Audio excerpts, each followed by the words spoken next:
घर की तरफ आते वक्त मुझे खुशी ही बहुत ज्यादा हो रही थी। स्कूल का आखिरी दिन, वाह, अब होंगी गर्मियों की छुट्टियां और छुट्टियों में करूंगा बहुत ज्यादा मजा। ये सोचकर घर की तरफ मैं बढ़ आ रहा था। मेरे साथी दोस्त मुझसे पूछ रहे थे, तुम इन छुट्टियों में क्या करने वाले हो? मैंने उन्हें कहा मैं वीडियो गेम खेलूंगा, लेकिन उन्होंने कहा, अरे वीडियो गेम तो हर रोज खेलते हैं हम। देख, मैं घूमने के लिए अपने माता पिता के साथ गोवा में जाऊंगा। मेरे पिता कब से कह रहे थे कि घूमने जाना बहुत अच्छी बात होती है, तुम्हें इस बार गोवा दिखाऊंगा। मेरे दूसरे दोस्त ने कहा था कि हम तो हिमाचल जा रहे हैं, और एक एक करके बाकी दोस्त भी अपने बारे में बताने लगे। फिर उन्होंने मुझसे पूछा, तुम कहाँ जा रहे हो? गेम्स तो खेलोगे ही। मैंने भी जल्दबाजी में उन्हें कह दिया, अरे मैं अपनी नानी के पास चला जाऊंगा। नानी के पास बड़ा मजा आता है। उनके गांव में तालाब है, तालाब में नहाऊंगा मैं, और गांव में फल तोड़कर खाऊंगा मैं। वहां मेरे दोस्त बनेंगे। तब मेरे दोस्तों ने कहा, ठीक है, गांव में भी समय गुजारा जा सकता है। लेकिन अब मेरे दोस्त अपने अपने घर की तरफ निकल चुके थे। लेकिन मैं घर की तरफ आते वक्त सोच रहा, यार बोल तो दिया मैंने, लेकिन नानी के पास तो मैं जा नहीं सकता। बहुत समय हो गया है। मेरे माँ बाप मुझे नानी के पास लेकर ही नहीं जाते, और वैसे भी गांव में नानी अकेली रहती हैं। अब तो घर का काम करने में भी उन्हें परेशानी होती है। इस बार जब आई थी, चलने में भी थोड़ी थोड़ी उन्हें परेशानी होने लगी थी। अरे नानी के पास जाने का मौका मिल जाए तो अच्छा रहेगा, वरना पूरी छुट्टियां घर में गेम खेलूंगा मैं। ये सोचकर मैं थोड़ा सा मायूस हो चुका था। उसके बाद मैं सीधा घर पहुंचा और माँ को सबसे पहले मैंने यही कहा, माँ छुट्टियां हो गई गर्मियों की, अब होमवर्क तो चलो मैं कर ही लूंगा। माँ ये तो बता दो, इन गर्मियों की छुट्टियों में कहाँ घुमाने के लिए लेकर जाओगी? मेरी माँ ने कहा, तुम्हें पता तो है हम दोनों काम करते हैं, इसीलिए कहीं जाने का मौका नहीं मिलता। तो इन गर्मियों की छुट्टियों में तो कहीं जा नहीं पाएंगे, लेकिन हाँ, अगले साल पक्का जाएंगे। मैं मायूस हो गया था, इसीलिए अपने कमरे में जाकर रोने लगा। जिसके बाद मेरी माँ मेरे पास आई और कहने लगी, अरे वंश, देखो तो सही, तुम समझने की कोशिश क्यों नहीं करते? अब हमारे बजट में नहीं है। तुम्हें पता है घर की ईएमआई भी भरनी पड़ती है, और तुम्हारे पापा ने नई बाइक भी ली है, इसीलिए कोई रकम बच नहीं पा रही है। इस बार नहीं जा पाएंगे, समझने की कोशिश करो ना। मैंने कहा, माँ देखो, हम दूर नहीं जा सकते, कम से कम नानी के पास तो जा ही सकते हैं। तब मेरी माँ बहुत ज़्यादा गुस्से में आ गई, नहीं नहीं, नानी के पास नहीं, नानी के पास जाकर क्या करेंगे? तुम्हारा दिमाग तो ठीक है ना? लेकिन ये बात दूसरे कमरे में मेरे पिता ने भी सुन ली थी। जिसके बाद मेरे पिता उस कमरे में आए और फिर मेरी माँ से झगड़ा करने लगे। अरे सपना, क्या करती रहती हो? अरे तुम्हारी माँ है वो, इस तरह से बात करती हो कि मैं वहाँ जाना नहीं चाहती, ये वो। अरे माँ से झगड़ा हो ही जाता है, तुम ऐसी बातें क्यों करती हो? लेकिन मेरी माँ कह रही थी, नहीं नहीं, आपको सब पता है, लेकिन बच्चे के सामने आप कुछ बोलेंगे नहीं। मैं भी नहीं बोल सकती, लेकिन अब इसकी नानी के पास इसे भेजा थोड़ी ना जा सकता है, हम भी नहीं जा सकते। मैं माँ को समझाने की कोशिश कर रहा था कि माँ, मैं बिल्कुल शरारत नहीं करूँगा। लेकिन मेरी माँ का कहना था, बात तुम्हारी नहीं है, बात तुम्हारी नानी की है। अब कैसे बताऊँ? तुम्हारी नानी डायन है, डायन। फिर मेरे पिता ने मेरी माँ को डांटा, अरे तुम पागल हो गई हो, कैसी बातें कर रही हो बच्चे के सामने? तुम्हारी माँ कोई डायन नहीं है। अरे छोटा मोटा टोना टोट का पता नहीं, वो पागलों जैसी हरकतें करती रहती है, इसका मतलब ये नहीं कि वो डायन बन गई है। अरे देखो वंश, तुम्हारी माँ आज थोड़े गुस्से में है। इसके बाद मेरी माँ और मेरे पिता में थोड़ा झगड़ा हुआ था, और कुछ समय बाद ये झगड़ा शांत हो गया। फिर मेरी माँ मेरे पास आई और मुझे बताने लगी थी, इससे पहले मैंने माँ से ऐसे शब्द कभी नहीं सुने थे। मैं माँ को पूछने लगा, माँ सच बताओ, नानी सच में डायन है? क्या वो मर चुकी है? क्या वो लोगों को खा जाती हैं? तब मेरी माँ ने कहा, अरे नहीं नहीं, डायन कहने का मतलब गुस्से में था। अब तुम्हारी नानी ना जादू टोना ऐसे करने में बहुत यकीन करती हैं, इसीलिए मैं थोड़ा परेशान हो जाती हूँ, और कभी कभी घर में भी ऐसी चीज़ें वो करती रहती हैं, तो मुझे ये सब पसंद नहीं है। तुम्हें बताया तो है, तुम्हारी नानी को कहा था हमने कि यहाँ आ जाओ, लेकिन तुम्हारी नानी अकेला रहना पसंद करती हैं। तुम्हारे नाना की मौत के बाद तो अकेलापन उन्हें ज़्यादा पसंद आता है। अब तुम्हें वहाँ नहीं भेजा जा सकता। वो पहले से बुजुर्ग हैं, अपना ख्याल भी मुश्किल से रख पाती हैं, किसी से ज़्यादा बात नहीं करती, तो तुम उनके लिए एक तरह से परेशानी ही होगे। मैं मायूस हो गया। उस दिन मेरे सपने थे कि मैं नानी के पास जाऊंगा, गांव में खेलूंगा, कूदूंगा, कम से कम 5 दिन मिल जाए मुझे। घर से बाहर जाने का मौका मिलता ही नहीं। सभी बच्चे दूर दूर घूम कर आते हैं, रह कर आते हैं किसी न किसी परिवार के सदस्य के पास, लेकिन मुझे ऐसा मौका मिलता ही नहीं। किसी रिश्तेदार के पास मेरे परिवार वाले नहीं जाते, रिश्तेदार ही कम है। लेकिन कहते हैं जब आप भगवान से सच्चे मन से कुछ मांगते हैं तो भगवान आपकी इच्छा पूरा जरूर करते हैं। मेरी मां को एक ट्रिप मिला था, वहां पर मीटिंग भी होने वाली थी। 5 दिन का ट्रिप था तमिलनाडु में, और मेरी मां वहां जाना नहीं चाहती थी क्योंकि उनके लिए परेशानी थी मैं। अगर वो वहां 5 दिनों के लिए चली जाएंगी तो मैं पीछे कैसे रहूंगा। मेरे पिता भी काम पर ही होते हैं और रात के वक्त आते हैं। घर में यही झगड़े का कारण बन गया। मेरे पिता कह रहे थे वहां मत जाओ, लेकिन मेरी मां का कहना था अगर मैं वहां पर नहीं गई मुझे काम से निकाल सकते हैं, ये बहुत ज़रूरी मीटिंग है। और मेरे साथ 5 और कलीग्स भी जा रही हैं, सब की सब लड़कियां ही हैं, और वहां जिनसे मीटिंग है वो भी लड़कियां ही हैं। देखिए मेरा जाना बहुत ज़्यादा ज़रूरी है। लेकिन मेरे पिता का कहना था अगर तुम चली गई तो वंश का क्या होगा, हम वंश को छोड़ें तो किसके पास छोड़ें। काफ़ी समय वो बात करते रहे थे, और जब मेरे माता पिता कमरे से बाहर निकले मेरी माँ मेरे करीब आई थी और कहने लगी थी, देखो तुम नानी के पास जाना चाहते थे ना, इस बार हम तुम्हें नानी के पास लेकर जाएंगे, लेकिन एक बात का वादा करो, तुम नानी जैसा कहेंगी तुम्हें वैसा करना होगा। शरारत बिल्कुल नहीं करोगे, नानी को तंग बिल्कुल नहीं करोगे, और कोई नियम नहीं तोड़ोगे। नानी अगर कुछ करती भी है ना तो तुम ऐसा करोगे अपने कमरे में चले जाओगे, नानी का पीछा नहीं करना। नानी रात के वक्त बाहर घूमना पसंद करती हैं, तुम्हें पीछे नहीं जाना है, ठीक है ना। मैंने कहा माँ मैं बिल्कुल कहना मानूंगा, पूरी बात मानूंगा। वहाँ मेरे नए दोस्त बनेंगे, और हाँ सुबह सुबह मैं खेलने के लिए जाया करूँगा, और जैसा कि यहाँ पर भी है 6 बजे से पहले वापस आना है। माँ 6 बजे के बाद घर से मैं बाहर नहीं निकलूँगा। मेरी माँ थोड़ा खुश थी, थोड़ा उदास भी थी। उसके बाद वो दिन आया जब मुझे नानी के पास ले जाया गया। हमारे शहर से काफ़ी ज़्यादा दूर गांव में नानी अकेली ही रहती थी, और उस गांव में बाहरी तरफ मेरी नानी का घर बना हुआ था। ज़्यादा बड़ा घर तो नहीं था, लेकिन गांव में सबसे अच्छा घर वही था। नानी के पास जब मुझे छोड़ा गया था, नानी का स्वभाव थोड़ा बदला बदला सा लग रहा था। मेरे पिता ने मेरी माँ से पहले भी बात की थी कि पिछले 1 महीने से नानी बड़ा अजीब व्यवहार कर रही हैं, बहुत ज़्यादा गुस्सा हो जाती हैं, और कभी कभी बहुत ज़्यादा मुस्कुराती हैं, बहुत ज़्यादा अच्छे से बात करती हैं। मुझे भी जब नानी के पास छोड़ा जा रहा था, शुरू में नानी का कहना था कि मैं कैसे बच्चे का ख्याल रखूंगी, लेकिन मेरी माँ का कहना था देखिए अब मजबूरी है, आप ही मदद कर दीजिए, मैं हाथ जोड़ती हूँ। तो मेरी नानी मान चुकी थी। फिर मेरी नानी मेरे करीब आई, मेरे सर पर हाथ रखा, मेरे बालों को सहलाते हुए कहने लगी, तो वंश अब 5 दिनों के लिए तुम मेरे पास रहोगे, जैसा मैं कहूँगी तुम्हें वैसा करना होगा। मैंने कहा जी नानी। और पीछे से मेरी माँ बोल पड़ी थी, देखिए आप वैसा कुछ नहीं करेंगी, आप समझ रही हैं ना जैसा मैं कह रही हूँ, बच्चे के सामने वैसा नहीं करना। अब मेरा बचपन उन चीज़ों में गुजरा है, मैं नहीं चाहती कि मेरे बच्चे को वैसा कुछ देखना पड़े। नानी ने कहा बिल्कुल नहीं, ऐसा वैसा मैं कुछ नहीं करती, अब तो वहाँ भगवान को याद करती हूँ, बस अपने मरने का इंतज़ार कर रही हूँ, और ऐसा वैसा मुझे कुछ पसंद नहीं। नानी ने जब ये कहा था ना, नानी रो रही थी। जैसे ही माँ ने मुंह घुमाया दूसरी तरफ जाने के लिए, नानी हंसने लगी थी, और बड़े नटखट अंदाज में उन्होंने मेरी तरफ देखा था और कहा था, नानी के साथ बहुत मजा आएगा तुम्हें। मुझे तब अंदाजा नहीं था ये 5 दिन कैसे गुजरने वाले हैं।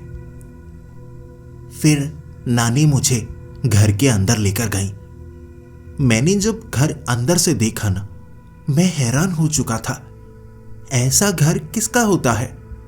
नानी ने कुर्सी छत पर उल्टी चिपकाई हुई थी, टेबल भी छत पर चिपकाया और दूसरी तरफ एक और कुर्सी। ऊपर कौन बैठ सकता है, वो भी छत से उल्टा। नीचे भी कुछ सामान पड़ा हुआ था, लेकिन ज्यादातर सामान ढका हुआ था। फिर मैं इधर उधर झांकता चला गया और मैंने नानी को कहा, अरे नानी, मेरे बाल खराब तो नहीं हो गए ना? मैंने अच्छे से बाल बनाए थे। अरे आईना कहाँ है? नानी ने कहा, घर में कोई आईना नहीं है। देखो, घर में कोई भी चमकदार चीज नहीं है। अब मैं क्या बताऊं, इस उम्र में चमकदार चीजें पसंद नहीं है मुझे। डॉक्टर ने मना किया है मुझे, इसीलिए ना तुम्हें यहाँ कोई चमकदार चीज मिलेगी और ना तुम कोई चमकदार चीज यहाँ पर लेकर आना। बात तो समझ पा रहे हो ना? मुझे थोड़ी परेशानी हो सकती है। मैंने कहा, नानी लेकिन फिर मुझे बाल बनाने होंगे, मैं बाल कैसे बनाऊंगा? नानी ने कहा, मैं बना दूंगी ना। घर में तुम आईना या चमकदार चीज लेकर नहीं आ सकते, समझ तो रहे हो ना? मैंने कहा, जी नानी, जैसा आप कहेंगी मैं वैसा करूंगा। फिर मैं अब थोड़ा आराम करना चाहता हूं। नानी, मैं कहाँ रुकूं? सफर बहुत ज्यादा लंबा था। नानी ने कहा, वो देखो तुम्हारा कमरा। मैंने वो कमरा अंदर से देखा। ऐसा लग रहा था अभी अभी उस कमरे की सफाई की गई हो।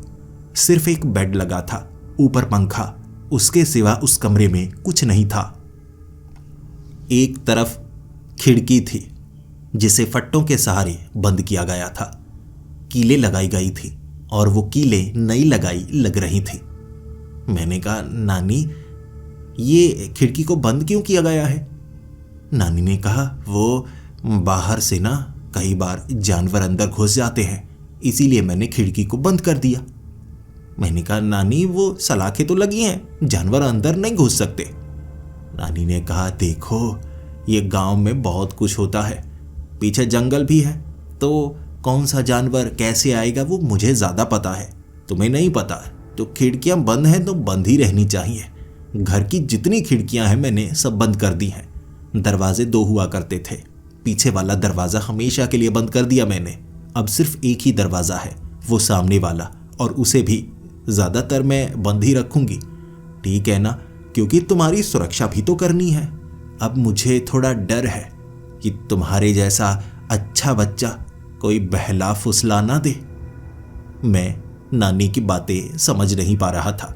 उसके बाद नानी किचन में चली गई खाना बनाने के लिए और मैं वहीं पर आराम करने लगा। इस तरह से शाम का वक्त हो चुका था। मैं अब थोड़ा सा बोर होने लगा था।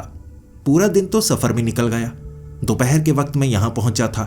खाना नानी ने अच्छा बनाया, खाना खाया, आराम किया, लेकिन शाम तक अब मन कर रहा था कुछ करूं। खेल सकता हूं क्या? अब 6 बजे वापिस आना है, ये नियम माँ ने बनाया था। नानी से बात करके देखता हूं क्या यहां भी वो नियम है या मैं बाहर जा सकता हूं 1 घंटे के लिए। 7 बजे ठीक रहेगा।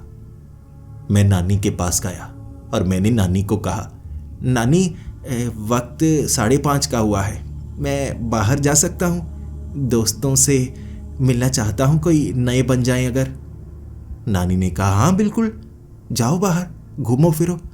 बाकी पता है ना घर क्या लेकर आना है, कुछ चमकदार नहीं लेकर आना है। मैंने कहा, जी नानी, लेकिन वापिस कब तक आऊं? नानी ने कहा, कोई चिंता की बात नहीं, गांव में सुरक्षा बहुत है, जब मन चाहे तब आना, अच्छे से खेलो, अच्छे से घूमो, बस वो पीछे जंगल है वहां मत जाना, बेवजह परेशानी मोल मत लेना। मैं सोच में पड़ा। जब मैं घर से बाहर गया ना, नानी ने पीछे दरवाजा बंद कर दिया। फिर मैं थोड़ा गांव में घूमा। गांव में मेरे हम उम्र और भी कई बच्चे थे, 15-16 साल के बहुत बच्चे जिनसे मैं मिल रहा, और वो मुझसे पूछ रहे मैं कहाँ से आया हूँ। मैंने अपने बारे में बताया और वो सब हंसने लगे थे। मेरी नानी का सब बहुत ज़्यादा मजाक बना रहे और उनके मजाक बनाने का एक खास कारण था। उन सब ने कहा कि तुम्हारी नानी पागल है, कभी कभी रात को चिल्लाने लगती है, कभी कभी गांव में अजीबोगरीब टोने टोटके करती रहती है, अकेले रहती है, किसी से बात करना पसंद नहीं करती और बड़ी अजीब है। मैं नानी के बारे में गांव वालों से सुन रहा था और हर कोई अजीबोगरीब कहानी सुना रहा। किसी से नानी ने झगड़ा कर लिया था तो किसी से मारपीट की थी।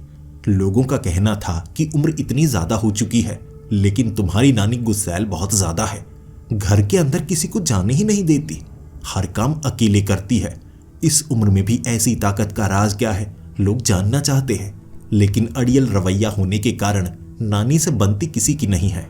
वक्त 6:30 बजे का हो चुका था, अंधेरा होने लगा था तो मुझे थोड़ा डर लगने लगा, क्योंकि हमेशा 6 बजे से पहले पहले मैं घर वापिस आ जाया करता था, तो वही आदत बनी हुई।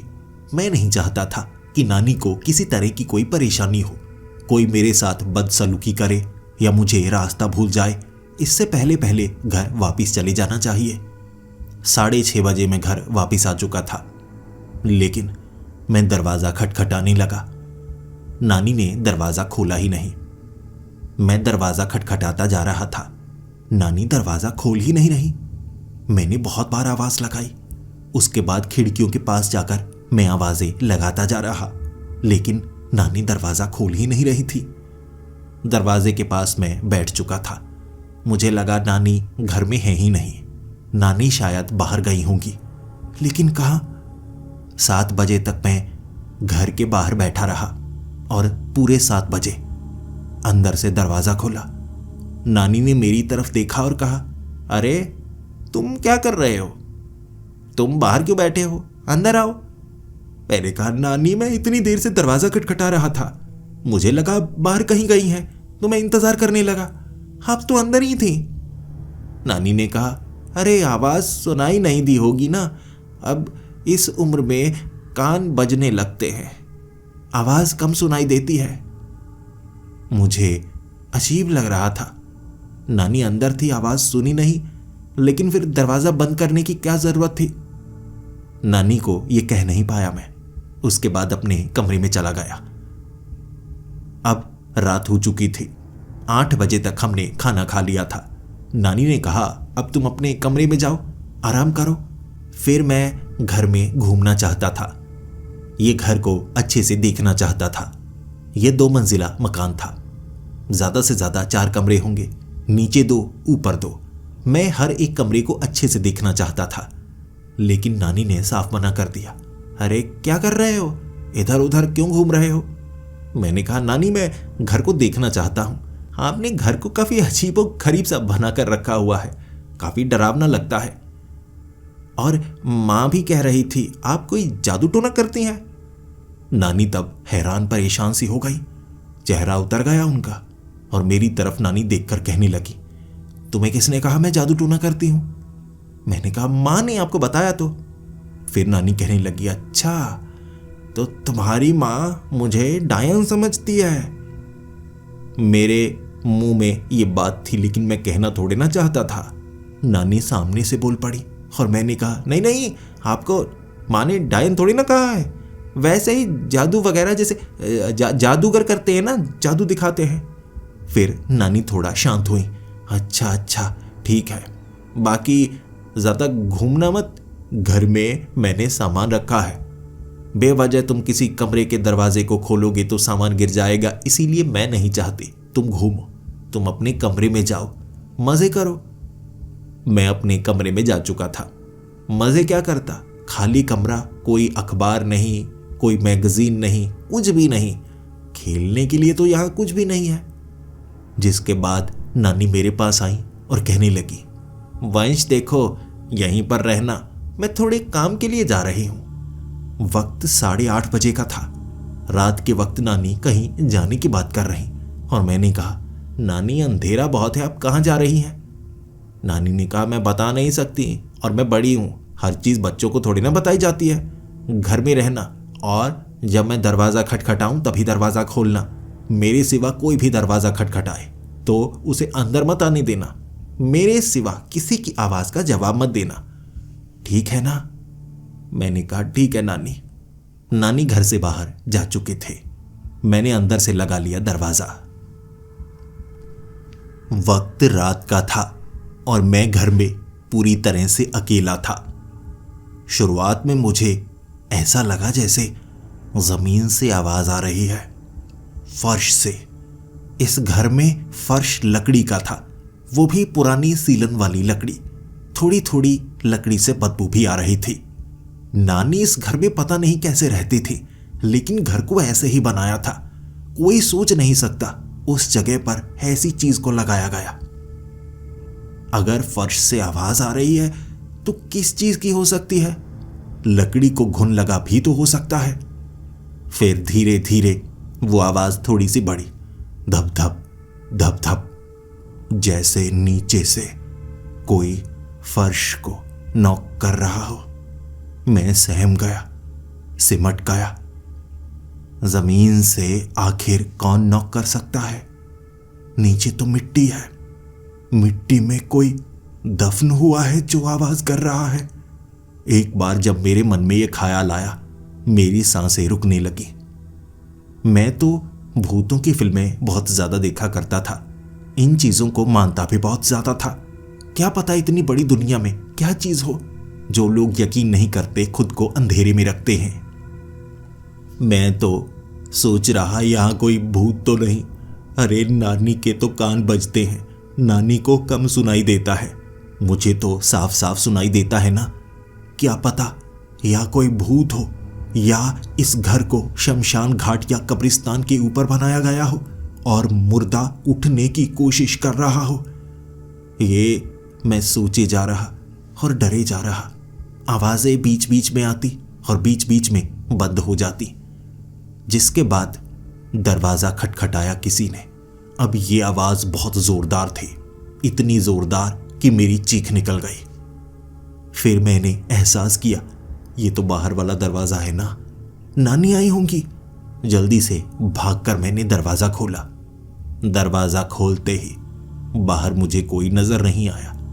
बाहर तो कोई था ही नहीं। मैंने एक झटके में दरवाजे को बंद कर दिया। अरे अरे, नानी ने कहा तो था अगर मैं आऊं तो दरवाजा खोलना। मैंने तो डर कर ऐसे ही दरवाजा खोल दिया। कोई और होगा, कोई बच्चा होगा। लेकिन ये वक्त 10 बजे का हो चुका था, इसीलिए मैंने जैसे ही उस पुरानी लकड़ी वाली घड़ी को देखा, मुझे डर लगने लगा। और तभी किसी ने दोबारा दरवाजा खटखटाया। अब मैं दरवाजा खोलने वाला नहीं था, लेकिन नानी की आवाज आई, वंश बेटा दरवाजा खोलना जरा, मैं आई हूं। जिसके बाद मैंने जल्दी से दरवाजा खोला। फिर नानी मुझे देखकर काफी ज्यादा खुश थी। फिर मैंने नानी को कहा, नानी कुछ समय पहले आपने दरवाजा खटखटाया था, मैंने दरवाजा खोला तो बाहर कोई नहीं था। फिर नानी घबरा गई और ऐसे घबराई कि घर के इधर उधर अंदर ही देखने लगी। नहीं नहीं, मैं नहीं आई थी, दरवाजा खटखटाया, तुमने दरवाजा क्यों खोला? मैंने कहा, नानी मैं डर गया था। नानी पता है आपको, फर्श से आवाजें आती है, ऐसा लगता है जैसे कोई मुर्दा नीचे से खटखटा रहा हो। फिर नानी ने नीचे की तरफ देखा, फिर मेरी तरफ देखा और कहा, अरे अब क्या बताऊं। वो इधर उधर जैसे किसी को ढूंढ रही थी। मैंने कहा, नानी कोई नहीं था, वहां कोई नहीं था। फिर नानी ने कहा, तो ऐसा करो अपने कमरे में जाओ, कमरे में जाओ तुम, मैं देखती हूं। नानी ने दरवाजा अच्छे तरह से बंद किया। फिर मुझे मेरे कमरे में जाने के लिए कह दिया। जैसे ही मैं अपने कमरे में गया, नानी ने मेरे कमरे का दरवाजा बंद कर दिया, बाहर से कुंडा ही लगा दिया। और उसके बाद चलने की आवाजें बार बार आ रही थी। ऐसा लग रहा था नानी कुछ किए जा रही हैं। कीले गाड़ने की आवाज, फट्टा लगाने की आवाज, ज्यादातर लकड़ी की आवाज है। 3-4 बार नानी ने घर के बाहर वाला दरवाजा भी खोला। उसके बाद कुछ समय वो बाहर रही, फिर अंदर आती, सामान को घसीटती, कुछ ना कुछ वो लेकर आती। मैं देख तो नहीं पा रहा था, लेकिन मैं सुन पा रहा था। और वैसे भी अब रात का वक्त हो चुका था, तो मुझे लगा मुझे सोना ही चाहिए। तो मैं सो गया। भले ही सही से नींद नहीं आ पा रही थी, बड़ी बेचैनी सी हो रही थी। और पता नहीं ये कमरा इतना ज्यादा ठंडा कैसे हो गया था। रात के वक्त सच में मुझे ठंड का एहसास होने लगा। और अब मैं ये समझ पा रहा था, नानी ने यहां पर कंबल क्यों रखा है। वैसे हमारे यहाँ तो काफी ज्यादा गर्मी हो जाती है, लेकिन यहाँ पर ठंडक बहुत ज्यादा थी। कंबल लेकर सोना पड़ा मुझे, उम्मीद नहीं थी। और जब मैं सुबह उठा, नानी ने पहले ही नाश्ता बना रखा था। मैं नानी के पास जाकर बैठा और कहने लगा, अरे नानी, रात को क्या हुआ था? आप कुछ सामान लेकर आई थी? कोई था जो मजाक कर रहा था? नानी ने कहा, रात को क्या हुआ? रात को? मैंने कहा, नानी आप बाहर कहीं गई थी ना, उसके बाद आप वापस आई तो किसी और ने भी दरवाज़ा खटखटाया था। फिर नानी कहने लगी, अच्छा फिर क्या हुआ था? मैंने कहा, नानी फिर मुझे आपने मेरे कमरे में जाने के लिए कहा, कमरा आपने बाहर से बंद कर दिया था। उसके बाद आप पता नहीं कुछ कर रही थी, आवाज़ ज़्यादा हुई। फिर मेरी नानी गुस्सा करने लगी, अच्छा मैंने तुम्हें कमरे में जाने के लिए कहा था, दरवाज़ा बंद किया था तो तुम्हें अंदर रहना चाहिए था। अब ज़्यादा सुनते नहीं, ध्यान नहीं देते, मैंने कुछ किया होगा तो ज़रूरी रहा होगा। नानी को याद ही नहीं था कि रात को उन्होंने क्या किया था, इसीलिए मुझे शक सा होने लगा। ये नानी का स्वभाव कैसा है? कभी कभी नानी बिल्कुल अजीब सा व्यवहार करने लगती हैं। लेकिन इतना था, नानी खाना बहुत अच्छा बनाती थी।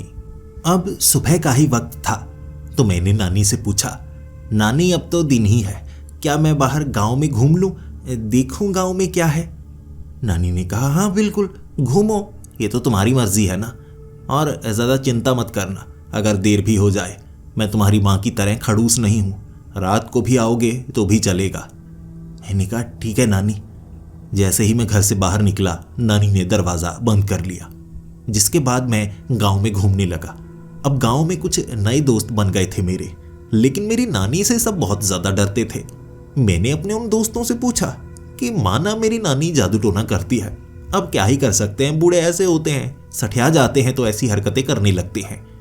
लेकिन मेरे एक दोस्त ने कहा, बात वो नहीं है, गांव में टोना टोटका, जादू टोना ऐसी चीज़ें और भी लोग करते हैं, लेकिन तुम्हारी नानी के बारे में कहा जाता है कि तुम्हारी नानी सबसे अलग है और वो जंगल में अकेले चली जाती है। अब मैं तुम्हें तुम्हारी नानी की एक कहानी सुनाता हूँ जो हमारे गांव के बुजुर्ग सुनाते हैं। एक बार हमारे गांव के किसी बुजुर्ग को जंगल में कुछ चाहिए था, तो वो लगभग 5 लोग थे जो जंगल में गए थे। उस चीज़ के बारे में तो उन्होंने नहीं बताया, या तो कोई नशीली चीज़ होगी जिसके बारे में किसी को बताया नहीं जा सकता। वो उसे लेने के लिए गए थे, लेकिन तब वहाँ पर लकड़बग्घों का एक झुंड आ गया। वो लकड़बग्घों का जो झुंड था ना, 5 लोगों को घेर चुका था। उनकी संख्या 20 थी। ये 5 लोग ये बच तो सकते थे, लेकिन उनसे मुकाबला नहीं कर सकते थे, इसीलिए इन्होंने लकड़ी उठा ली, भाले बना लिए। लेकिन लकड़बग्घे घेरे जा रहे। अब इनके लिए परेशानी थी, इन्हें लड़ते ही रहना था। चोट तो नहीं पहुंच रही थी, लेकिन अगर इनमें से कोई थकता, बेहोश होता, तो वो हमला करके उसे खींच कर ले जाते। इसीलिए ये एक दूसरे की सुरक्षा करना चाहते थे। जिसके बाद लकड़बग्घों का वो झुंड किसी और तरफ आकर्षित हुआ। शायद कोई ऐसा उन्हें नजर आया जो अकेला होगा, तो वो झुंड उस तरफ भाग गया। जिसके बाद वो 5 वहां से निकलना तो चाहते थे, लेकिन वो मुकाबला करने लायक थे और उन्हें लगा कहीं उन्होंने किसी इंसान को तो नहीं पकड़ लिया जो अकेला हो और गांव से ही यहां पर आया हो। वो दयावान थे, लोगों की मदद करना चाहते थे। उन्होंने सोचा अगर इन लकड़बग्घों ने किसी जानवर को पकड़ा है, फिर वो निकल लेंगे, फिर उनका कोई फायदा नहीं रुकने का, लेकिन अगर कोई इंसान हुआ तो वो मदद करेंगे। जैसे ही वो लकड़बग्घों के उस झुंड के करीब जाने वाले थे, लड़ने की आवाजें आने लगी, फिर चीखने की, चिल्लाने की आवाजें आने लगी। वो जब भागकर वहां पहुंचे, 20 लकड़बग्घों का वो झुंड, लाशें पड़ी थी, उनकी लाशें मरे पड़े, किसी ने उन्हें मार डाला था। ये किसी जानवर का काम नहीं था, किसी ने तो ऐसे मारा उन्हें जैसे कोई चोट नहीं पहुंची, लेकिन उनकी लाशें पड़ी। अगर कोई जानवर उन्हें मारता तो खाने के लिए मारता, उनसे बड़ा झुंड किसका हो सकता है। वो हैरान परेशान गांव की तरफ वापस आ रहे थे, तब उन्होंने वहां नानी को देखा था। नानी उनसे आगे आगे चल रही, वो पीछे पीछे, और सबको लगा यही थी जिसने लकड़बग्घों को मारा। 20 लकड़बग्घों को एक अकेली औरत, वो भी बूढ़ी जिसके कुबड़ निकला है, कैसे मार सकती है? और वो जंगल में अकेले कर क्या रही थी? सबको लग रहा था कि या तो वो डायन है या किसी तरह की ताकत है उनमें।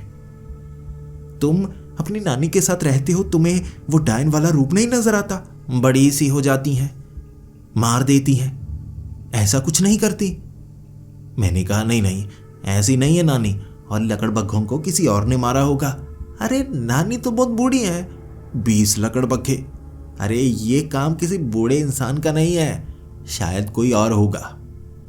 वो लड़का कह रहा था किसी और का नहीं हो सकता, तुम्हारी नानी के किस्से बहुत ज्यादा मशहूर हैं, ऐसी और भी कई घटनाएं हुई हैं जहां लाशें मिली हों, कोई भूत प्रेत का चक्कर हो, वहां आसपास तुम्हारी नानी ही नजर आती है, इसीलिए शक है, बात जादू टोने की नहीं है। तुम्हारी नानी को बच्चे डायन कहते हैं। मैंने मुस्कुराते हुए कहा, अरे मेरी माँ भी मेरे नानी को डायन कहती है, लेकिन चिंता की कोई बात नहीं, ऐसा कुछ नहीं होता यार, डायन भी जादू वादू, बस उन्हें डायन कह देते हैं लोग। इस तरह मैं अपने दोस्तों के साथ खेलता रहा। वहां तालाब के पास हम नहाने के लिए गए, पास में नदी थी तो वहां घूमते फिरते रहे। दोपहर का वक्त हो चुका था और दोपहर तक मुझे भूख बहुत ज्यादा लग गई, और इस तरह एक दोस्त के घर मैंने खाना खाया, फिर से खेलने के लिए निकल गया। क्रिकेट खेला, वक्त शाम का हो गया और मैं 6 बजे वापस आ जाना चाहता था। 6 बजे चलते चलते मैं वापस आया। घर के दरवाजे के पास दरवाजा खटखटाने ही वाला था, मेरी नानी ने खुद ब खुद दरवाजा खोल दिया।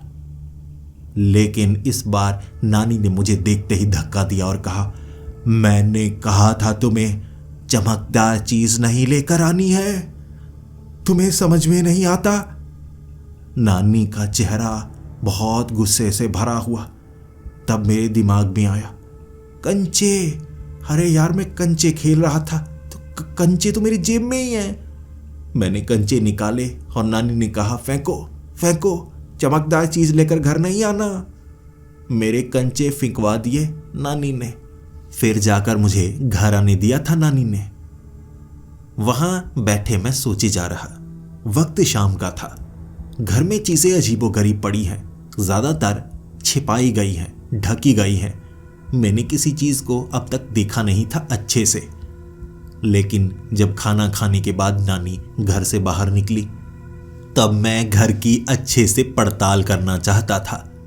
एक एक करके मैं कपड़ा हटाकर उन चीजों को देखने लगा, और यकीन कीजिए नानी के कमरे में जैसी चीजें थीं, मेरे रोंगटे खड़े हो गए। कपड़ा हटाया मैंने, वहां पानी से भरा एक मर्तबान था, लेकिन उस मर्तबान में सिर्फ पानी ही नहीं था, आंख तैर रही थी उसमें, आंख, पीछे कुछ नसें, किसी जानवर की निकाली गई आंख लग रही थी वो। लेकिन घर में मर्तबान में आंख कौन रखता है? दूसरे मर्तबान में तो एक खोपड़ी थी, किसी बंदर की लग रही। मैं तो बहुत ज्यादा डरने लगा। फिर मैंने देखा नानी का जो कमरा है ना, ऐसी चीजों से भरा पड़ा है। कपड़ा हटाऊं, देखूं बाकी क्या चीजें रखी हैं। मन कह रहा था ना कर, लेकिन फिर भी मैं देखना तो चाहता था। मर्तबान थे जिनमें घिनौनी चीजें थी, डिब्बे थे जिनमें काली पीली अजीब सी चीजें। लेकिन एक बक्से में मुझे आईने का टूटा हुआ टुकड़ा मिला। उस आईने को छिपाया गया था वहां पर। मैंने छोटे से टुकड़े को निकाला और मैं हंसने लगा। अरे नानी का दिमाग खराब है, ये देखो आईना घर के अंदर रखा तो हुआ है, टूटा होगा, हिस्से छिपा कर रखे हैं। आखिर घर में आईने को रखने से क्या परेशानी है? जैसे ही मैंने हाथ में उस आईने को पकड़ा, मैंने उस आईने में रिफ्लेक्शन देखा। मेरे सर के पीछे शेल्फ बनी थी जिसमें काले रंग का कपड़ा, मर्तबान पड़े थे तो कपड़े से मर्तबान को ढका गया था। लेकिन उस आईने में मुझे पीछे दीवार नजर आ रही थी, लकड़ी की दीवार, और लकड़ी की दीवार के ऊपर लगा पोस्टर। मैंने पीछे मुड़कर देखा, पीछे ऐसा कुछ था ही नहीं, लेकिन मुझे उस आईने के टुकड़े में ये नजर आ रहा था। फिर मैंने वो आईने में इधर उधर भी देखा। आईने में तो कमरा दिख ही बड़ा अजीब रहा था, थोड़ा साधारण, नानी वैसे घर को अजीब बनाए रखे हुए थी, लेकिन उस कांच के टुकड़े में वहां तो मुझे कमरा थोड़ा साधारण लग रहा। लेकिन ये कैसे? जादुई आईना, ये जादुई आईना है। मुझे अब ऐसा लगने लगा था, क्या इस आईने में कुछ ऐसा नजर आता है जो असल में हम देख नहीं पाते, या ये आईना जादुई है? अगर ये सच में जादुई आईना है तो मुझे इसे संभाल कर रखना चाहिए अपने पास, और देखता हूं बाकी कमरों में क्या नजर आता है, बाकी जगह पर क्या नजर आता है। अरे वाह, ये तो काम का आईना है। मैंने वो आईने का टुकड़ा अपनी जेब में रख लिया। फिर उस कमरे से मैं बाहर आ चुका था। फिर अपने कमरे में आया। अपने कमरे में उस आईने से मैं दीवारों को दिख रहा। आईने का हिस्सा छोटा था, ज्यादा चीजें मैं देख नहीं सकता था, लेकिन सच में उस आईने से हर चीज अलग नजर आती। कमरे में पंखा भी था और चीजें भी थी, लेकिन आईने से तो ऐसा लगता सब कुछ साधारण है। लेकिन नानी ने जो घर बना रखा था बड़ा डरावना। ऊपरी मंजिल पर जाकर भी देखा था मैंने। ऊपरी मंजिल पर नानी ने थैलों के बीच जानवरों की हड्डियां रखी हुई थी।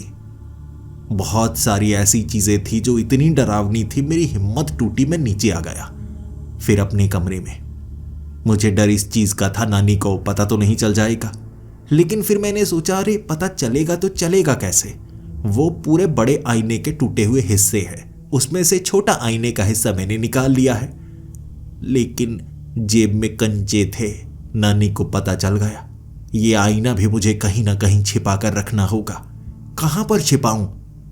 मैंने सोचा फर्श, यहां लकड़ी का फर्श है, वैसे भी मैं फर्श में दबा दूंगा तो वो घर से बाहर ही होगा, आसानी से मैं निकाल कर अंदर ला सकता हूं।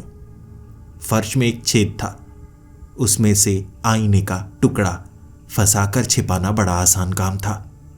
कर दिया मैंने वैसा ही। उसके बाद फिर कमरे से मैं बाहर निकला। देखना चाहता था ये घर इतना अजीब है, क्या क्या छिपा है यहां पर। देखते देखते मैं चिमनी के बिल्कुल सामने खड़ा था। चिमनी के अंदर मैंने पैरों के निशान देखे। चिमनी में राख थी, लकड़ियां थी घर को गर्म करने के लिए, लेकिन सर्दियों में यहां आग जलाई जाती है, गर्मियों में नहीं। आखिर चिमनी में लकड़ियां क्यों रखी गई और उन्हें क्यों जलाया गया जो ताजी राख है? ये मेरे आने से पहले नानी ने किया होगा। लेकिन फिर पैरों के निशान, वो भी चिमनी के अंदर। मैं चिमनी के अंदर झांकने लगा तो मैंने चिमनी के अंदर एक बटन देखा, मोटा गोल बटन। वो पत्थर का बटन बनाया गया जिसे दबाने से चिमनी पीछे की तरफ जाती। चिमनी के पीछे वाली दीवार सटती चली गई। वहां सीढ़ियां थीं, नीचे जाने की सीढ़ियां, बेसमेंट। नानी ने घर में बेसमेंट बना रखी थी और किसी को पता तक नहीं। बेसमेंट में जरूर कुछ ना कुछ काम की चीज छिपाई होगी। लेकिन इतने में दरवाजा खटखटाया नानी ने, और जैसे ही वो आवाज आई मेरे दिल की धड़कन तेज हो गई। मैंने चिमनी की उस दीवार को खींचा और बिल्कुल वैसा का वैसा कर दिया जैसा पहले था। फिर मैंने दरवाजा जाकर खोला और नानी मुस्कुराती हुई कहने लगी, अरे आज बड़ा अच्छा रहा। मैंने कहा, नानी क्या अच्छा रहा? नानी ने गुस्से में कहा, पूछो मत, बस अच्छा रहा तो अच्छा रहा, मैं बता नहीं सकती मैं क्या करती हूं। चलो अपने कमरे में, सोने का वक्त हो गया है। मैं अपने कमरे में जा चुका था और जैसा मैंने सोचा था बिल्कुल वैसा हुआ। नानी को तो पता ही नहीं चला कि मैंने वो आईना चुराया है। वो रात ऐसे ही निकली थी मेरी। आवाजें आती रही थी फर्श से, मैं डरता रहा। और सुबह मैंने नानी से पूछा, रात को क्या क्या हुआ? नानी को कुछ याद ही नहीं था। नानी को यह भी नहीं याद था कि कल उन्होंने क्या बनाया था। वो बार बार भूल जाती, ऐसा लगता जैसे उन्हें कुछ याद रहता ही नहीं। फिर मैं दिन के वक्त घूमने के लिए बाहर गया था। दोस्तों से मिला, नानी के बारे में पूछ रहा था और मुझे बहुत सारी ऐसी बातें पता चली जो खौफनाक थी। लोगों को नानी पर शक था, लेकिन पिछले कुछ समय से नानी का व्यवहार बहुत ज्यादा बदल चुका है। 1 महीने से गांव के लोग कहते हैं कि 1 महीने से नानी का व्यवहार ऐसा है जो सोच से परे। नानी को कई लोगों ने छतें फांदते हुए देखा है। पिछले 1 महीने में जैसे उनमें एक अजीब ताकत आ गई हो। एक आदमी ने तो देखा था कि नानी छत पर थी और जैसे ही उसने नानी को पकड़ने की कोशिश की, नानी ने छलांग लगाई, 5 घर छलांग लगाकर दूसरी तरफ। कोई इंसान 5 घरों तक छलांग लगा ही नहीं सकता। जिसके बाद उसका मानना था कि नानी डायन है। लेकिन लोग कहने लगे उसने शराब पी थी। उसने शराब पी जरूर थी, लेकिन क्या ऐसा कुछ शराब पीने के बाद कोई कह सकता है? उस पर किसी ने यकीन नहीं किया, लेकिन कुछ लोगों का मानना था नानी डायन है, कुछ भी कर सकती है।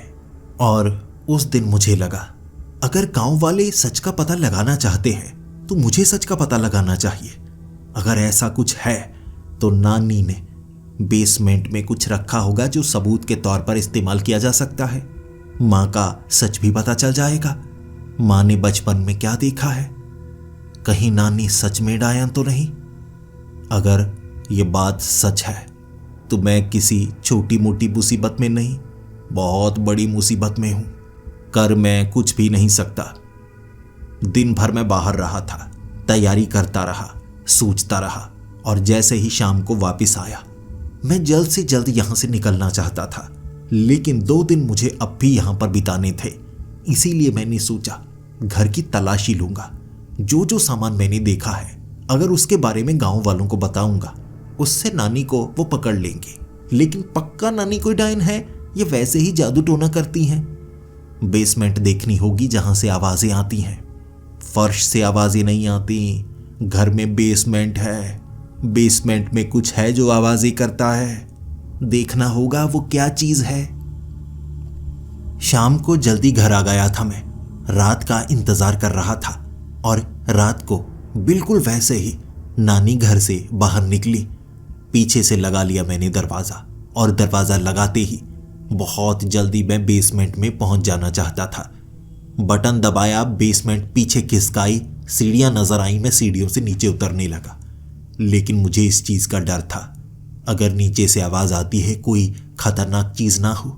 अगर सच में मेरी नानी एक डायन है, मैं तो फिर भी नाती हूं। ऐसा ना हो नीचे कुछ ऐसा हो जो रिश्तेदारी ना पहचाने और मार डाले मुझे। धीरे धीरे सीढ़ियों से उतरकर जब मैं नीचे गया था, आईना मेरे पास ही था। देखना चाहता था नीचे आईने में क्या नजर आता है मुझे। जब मैं नीचे पहुंचा, देखकर हैरान हो गया था मैं। कुर्सी से बांधा गया था नानी को। हूबहू नानी जैसी दिखने वाली कोई औरत कुर्सी पर बांधी गई। अगर वो मेरी नानी निकली तो जो ऊपर मौजूद है वो कौन है? दरवाजा खटखटाने की आवाज आई थी। तब मेरे हाथ पांव फूल चुके थे। मैं बुरी तरह से जैसे फंस गया था। और ना सिर्फ दरवाजा खटखटाने की आवाज आई, चलने की आवाज आ रही और साफ आवाज सुनाई दी। वंश, कहाँ वंश? वंश, तुमने दरवाजा नहीं खोला। मैं तो जकड़ा ही जा चुका था। फिर एक और आवाज आई, वंश, मैं जानती हूं, आईना चुराया है ना तुमने। कहा था मैंने, घर में कोई चमकदार चीज नहीं होनी चाहिए, और तुमने मेरे छिपाए हुए आईने को ही निकाल लिया। अब शायद मैं कुछ नहीं कर सकती। जैसा कहा जाए वैसा ही करना चाहिए। मैंने नीचे आते वक्त ऊपर चिमनी का वो दरवाजा आगे की तरफ कर दिया था, ताकि पता ना चले कि मैं यहां पर हूं। मुझे क्या पता था सच में नानी अंदर आ जाएंगी। नानी ऊपर आवाज लगा रही थी, वंश, कहाँ हो वंश? किस कोने में छिपे हो? देखो मैं अंदर आ चुकी हूं। पीछे वाला दरवाजा मैंने ऐसे बंद किया था कि मैं तो खोल सकती हूं। मैं घबरा गया, लेकिन जब कुर्सी पर बंधी नानी जैसी उस औरत को देखा मैंने, वो मेरी तरफ देख रही थी। मुंह पर पट्टी बंधी, शरीर को भी रस्सियों के सहारे बांधा गया था। नीचे कई प्लेट पड़ी थी, जैसे उन्हें खाना भी दिया जाता हो। ये ऊपर वाली नानी करती होंगी, या ऊपर वाली हम शक्ल। असली कौन है, नकली कौन है, मुझे नहीं पता था। लेकिन एक तरीका था जानने का। मुंह की पट्टी को हटाया जा सकता है, लेकिन अगर ऐसा किया तो उसने चीखना शुरू कर दिया तो। लेकिन बचने का तरीका यही था। मुझे अपनी ही नानी से खतरा महसूस हो रहा था। नानी की आवाज पतली से भारी होती जा रही और जल्दी से नानी की उस हमशक्ल को कुर्सी से निकालना मैंने समझदारी नहीं समझा, लेकिन मुंह की पट्टी को उतारने में मैंने समझदारी समझी। लेकिन पट्टी उतरते ही वो नानी की हमशक्ल बोल पड़ी, खोलो मुझे वंश, खोलो, जल्दी खोल दो, वो नीचे आ जाएगी। वो मेरे जैसी दिखती है। मेरी एक गलती के कारण मेरा प्रतिबिंब यहां आ चुका है आईने से निकलकर। जल्दी खोलो मुझे, इससे पहले कि वो नीचे आ जाए। वो मुझे मरने भी नहीं दे सकती, क्योंकि मैं मरी तो वो भी खत्म। वो मुझे यहीं बांधे हुए है। एक महीने से मैं यहीं पर हूं। वंश खोल दो मुझे, खोल दो, मैं अपनी गलती सुधार सकूं। मैंने कहा, लेकिन आप मेरी नानी हो या नहीं मुझे कैसे पता चलेगा। फिर वो बोली, वंश याद है तुम्हें कौन सी लोरी सुनाया करती थी? मैं जो लोरी सुनाती थी वो तुम्हारी मां को भी नहीं पता। भूतिया लोरी। इस बात का पता मेरे सिवा किसको हो सकता है? याद करो वंश, ये मैं हूं, और जो ऊपर है वो प्रतिबिंब है। चिमनी का वो दरवाजा खिसकने की आवाज आई थी और इतने में मैंने वो रस्सी खोल दी। और रस्सी खुलते ही नानी को तो कुबड़ था ना, अगर ये असली नानी है तो बिल्कुल सीधा कैसे खड़ी हो गई। नानी खड़ी हुई, अपनी उंगलियों को थोड़ा मरोड़ा और फिर कहने लगी, वंश अब कुर्सी पर तुम बैठो। मैं घबरा गया। ऐसा तो नहीं, ये दोनों एक हैं। नानी नहीं, मुझे मत बांधो। नानी ने कहा, वंश मैंने आराम करने के लिए कहा है, बांधने के लिए नहीं। आने दो अब उसे, पूरी सच्चाई बताती हूं तुम्हें।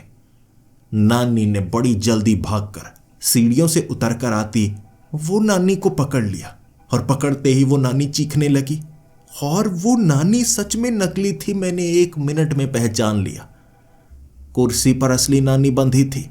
जिन्होंने भागकर उस नानी को जब पकड़ा उसका रंग ही काला पड़ गया, ऐसे जैसे कोई परछाई हो। खींच कर लेकर आई। वहां कपड़ा हटाया, सामने आईना था, धकेल दिया आईने में पकड़कर। दूसरी तरफ धकेला और नीचे से पत्थर मारकर उस आईने को ही तोड़ दिया। फिर नानी नीचे बैठ गई, सांस लेकर कहने लगी, हे भगवान भेज दिया उसे वहां वापस। अगर तो वो यहाँ रहती पता नहीं क्या करती। वंश, ये तो शुक्र है भगवान का, उसने तुम्हारे साथ या परिवार के साथ कुछ नहीं किया। आगे से मैं ऐसा कुछ नहीं करूंगी, यह मेरी सबसे बड़ी गलती थी। मैंने नानी से पूछा, नानी वो थी क्या? नानी ने कहा, प्रतिबिंब। मैं एक ऐसे जादू पर शोध कर रही थी। मुझे पता था कि वो आईने की दुनिया होती है, वहां आपका हमशक्ल होता है। मैं एक समय पर 2 जगह होना चाहती थी। मुझे लगा मेरा प्रतिबिंब है, मेरी बात मानेगी, लेकिन नहीं, वो मेरी जगह आना चाहती थी। वो तो तरीका ढूंढ रही थी मुझे आईने के उस तरफ भेजने का। उसे मिल नहीं रहा था क्योंकि मैं असली हूं, लेकिन वो तो नकली थी ना मुझे मार सकती थी, मुझे बंदी बनाकर रखना पड़ता उसे। और इस तरह वो जी रही 1 महीने से, तरीके ढूंढ रही मुझे यहां से भेजने के और अपनी ताकत बढ़ाने के। किसी को पता लगने देना नहीं चाहती थी, क्या पता उसे खतरा हो। सही समय पर वापस भेजा, वरना पता नहीं क्या करती।